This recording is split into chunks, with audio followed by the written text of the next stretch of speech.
The new live-action Masters of the Universe movie has officially wrapped its main filming phase and is already moving into post-production. The release is still a ways off, June 5th, 2026, but the production is moving fast, which is always a good sign for a blockbuster of this size. It shows the studio is confident, on schedule, and keeping everything tight. And with the pace they're working at, we might even get a teaser in the next few months. So far, the only official material we've seen is a promo poster of He-Man holding the Power Sword. It's done in that classic superhero style, a close-up without showing his face, heavy on atmosphere, light on details, basically a statement piece, reintroducing the legend for longtime fans while teasing it for a whole new generation. No shots of the other characters have been revealed yet, but it feels like Skeletor's turn is coming soon, maybe even our first look at Jared Leto in the role. The reboot is being directed by Travis Knight, the guy behind Bumblebee. His track record speaks for itself. He knows how to balance nostalgia with fresh energy, giving audiences big visuals and genuine heart at the same time. That's exactly what a franchise like Masters of the Universe needs. It was huge in the 80s, but has been pretty quiet for years, so pulling it back into the spotlight requires the right mix of respect for the original and modern polish. Amazon is the one backing it this time, and they're not holding back, and the budget is reportedly around $200 million. That's a serious bet on a property that hasn't dominated the box office in a long time, but it shows the studio has real confidence in what they're building. In the end, it all comes down to whether they can capture the spirit of the original while making it work for today's audience. The 80s vibe, the colorful mythology, the larger-than-life characters. If the filmmakers nail that balance, this reboot could turn into something way bigger than anyone's expecting. At the heart of the story is still Prince Adam, heir to the throne of Eternia, who transforms into the mighty He-Man with the Power Sword. Nicholas Galitzine is taking on the lead role, and we've already gotten our first look at him on set as Adam. In the photos, he doesn't look like a legendary warrior at all, more like an everyday guy in a pink button-up, chinos, and even an Apple Watch. In one shot, police surround him as they confiscate the Power Sword, and judging by the scene, it looks like part of the movie will take place on Earth, just as early rumors hinted. Apparently, Adam gets arrested for walking around with what looks like a medieval weapon, and the whole setup has a comedic vibe. But at the same time, it creates a fun premise: magic colliding with modern reality, with Adam caught right in the middle of it. Of course, Earth won't be the main stage for long. Eternia is still the core of the lore, and the story will eventually shift there, possibly running in parallel with the Earth-based storyline. Rumors also point to some big lore moments, like flashbacks exploring Skeletor's origin. Before he became the skull-faced villain, he was Keldor, brother of King Randor, who betrayed the royal family and set himself on the path to darkness. Alongside him, we'll meet Goatman, one of Skeletor's classic henchmen, played by Hafthor Bjornsson, best known as the Mountain from Game of Thrones, and that's just the beginning. Word is the film will showcase a wide roster of characters from the original canon, both heroes and villains. So this isn't just a He-Man and Skeletor showdown, it's shaping up to be a full-scale revival of the entire universe.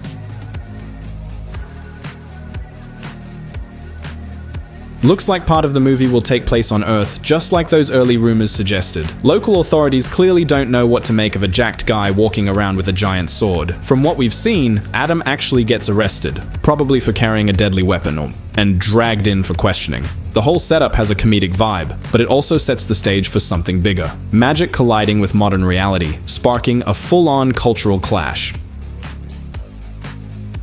That said, the leaks and rumors suggest the filmmakers are shaking up the lore in some big ways. Don't expect He-Man's origin to play out in the traditional way. Instead, it looks like Adam starts off as just a regular guy in the modern world, with no clue about his true heritage. According to the rumored plot, he's an ordinary office worker who's had all memories of Eternia wiped from his mind as a child. Everything changes when he stumbles across the Power Sword, and with it, unlocks both his forgotten memories and his true self. That's when he learns he's actually a prince, and his homeworld is in danger. Skeletor has already seized control of part of Eternia and set up a dictatorship. Now Adam has to return, embrace his destiny, and restore balance. Set photos and leaks also confirm the story takes place in the present day, complete with smartphones, Apple Watches, and modern environments. So those early rumors about an 80s setting are pretty much out the window. It looks like the filmmakers are going for a straight-up reboot, not just a retro tribute.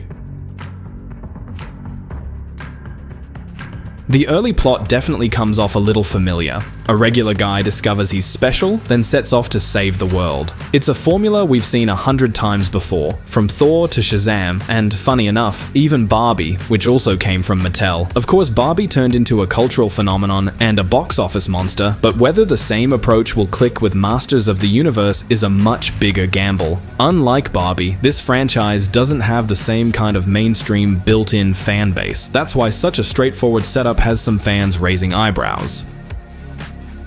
The hope is that Amazon has something extra up its sleeve, whether it's a clever story twist, a bold visual style, or just a unique spin on the mythology that makes the movie stand out from all the other hero origin stories. At this point though, it's still way too early to call. We haven't seen a single polished shot, let alone a teaser. Everything floating around right now is raw set footage and rumor mill leaks. So until we get that first official trailer, all we can really do is wait and see what kind of power this reboot is packing.